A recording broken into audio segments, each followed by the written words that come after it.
Hi everyone, Kat with Calico Cali Designs. Today we're talking about tips for weeding, so grab your sun hats and your trowels and let's get started. Just kidding! Really, we're talking about tips for weeding your vinyl. When I first heard the term weeding, I immediately thought of pulling weeds out of my flower and garden beds. When in reality, weeding for vinyl is just removing the parts that you don't want, kind of like taking those weeds out. For example, removing the inside of the letter A, or removing the vinyl around the outside of the letter so you have just the letter left. Well, I don't really like spending time in my garden. I'd rather be hanging out with this lovable fella. I do really enjoy weeding. There's just something so satisfying about it and fun. And I've come up with some fantastic tips that I'm going to share with you. So let's head into the studio and get started. Tip number 1 is to have the right set of tools. This is the weeding hook that you'll see sold in most craft stores. It works okay, but for me, the tip wasn't quite sharp enough. What I found that works fantastic are dental picks. Yes, dental picks, just like they use it in your mouth at the dentist. I found these at my local pharmacy. They came in a little kit with a tongue scraper and a mirror. I kept the mirror and tossed the tongue scraper. Gross. But this has a very sharp point compared to this. This point here is a little bit more rounded. So I find that this really grabs the vinyl fantastically. And then it came with this second tool that I will sometimes use as well. You need a good pair of tweezers, and I find a pair that again has that sharp tip there at the end where it's kind of skinny and sharp. This type really has worked the best for me because I really grab the vinyl and can pull it out. And of course a pair of scissors. Any scissors will do, I just happen to have this little pair laying around. Let me show you how fantastic this works. Alright, I know you can't see the cut lines here, and we're going to get to that in a moment, another tip. But hopefully you can see how great this little hook can grab in there. And I even like to sometimes pull it through. Sometimes I'll just stop at this point and grab my tweezers and use those to pull the rest of the vinyl off. It's definitely a multi-tool process. This leads me to step number 2. If you're doing a big project, this happens to have a lot to it, including lots of teeny tiny pieces. Weed it in sections. As you can see, some of this is done, some of this is not done. And the reasoning for that is, and again, I realize you can't see the cut lines. We're going to get to that in a minute. You can kind of see them here. Is all these teeny tiny itty bitty stars.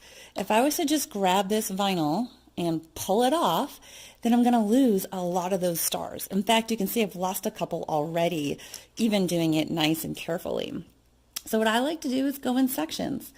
Pull this section off here, and as I get to the stars, what I'm going to do is use the tip of my tool here to hold down the stars through the cut line so that they stay in place and don't get pulled off with the vinyl.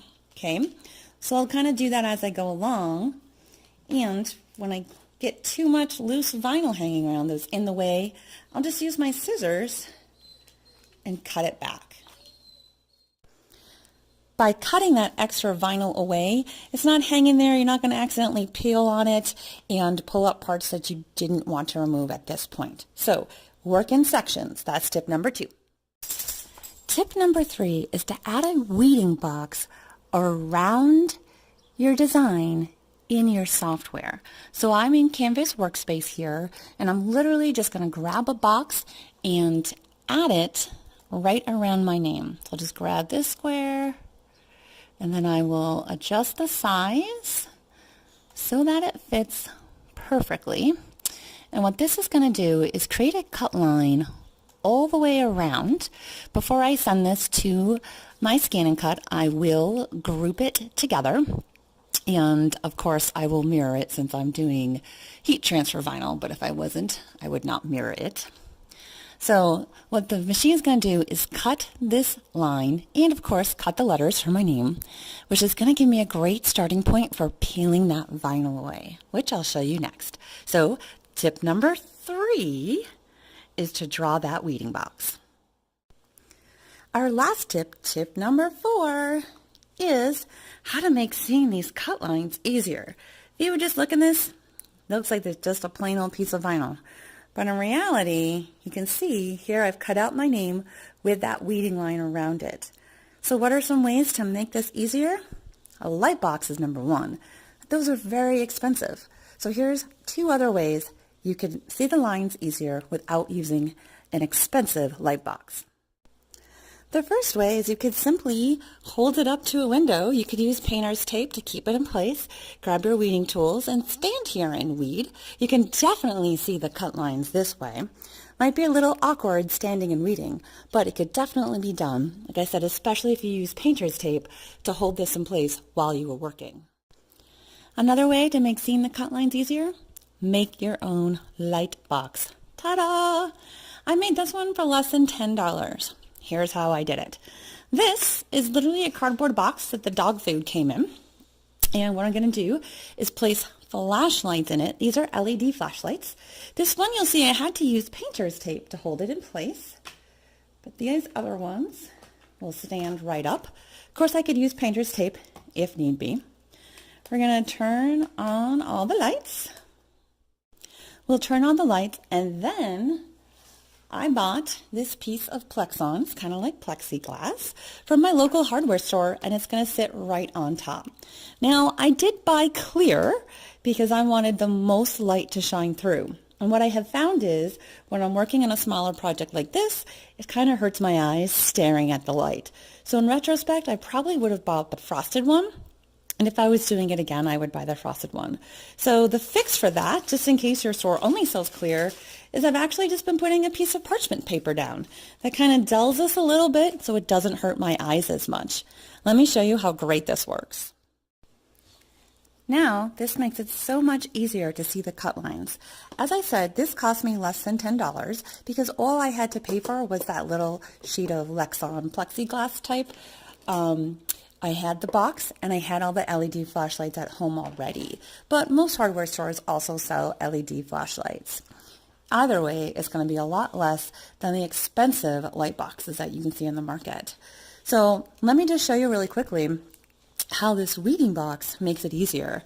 Now I can just start at this little corner, grab that and pull. Oopsie. And this vinyl is going to come off so easy.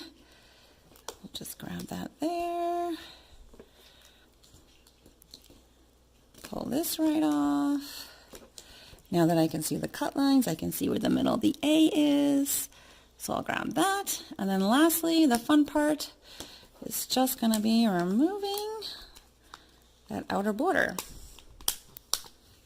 So much easier having that weeding box in place. Yay, my name! And it also helps to know where to cut your vinyl when you're removing it from the mat so that you can save the leftover pieces. And lastly, a bonus tip for you. Tip number 5. Caesar makes an easy weed vinyl. In retrospect, that's probably what I should have used in that bigger project where I was showing you earlier, the stars, where I was having difficulty keeping them in place. It probably would have stayed in place better if I had used the Easy Weed vinyl. It comes in a variety of colors. It is amazing, and I love it.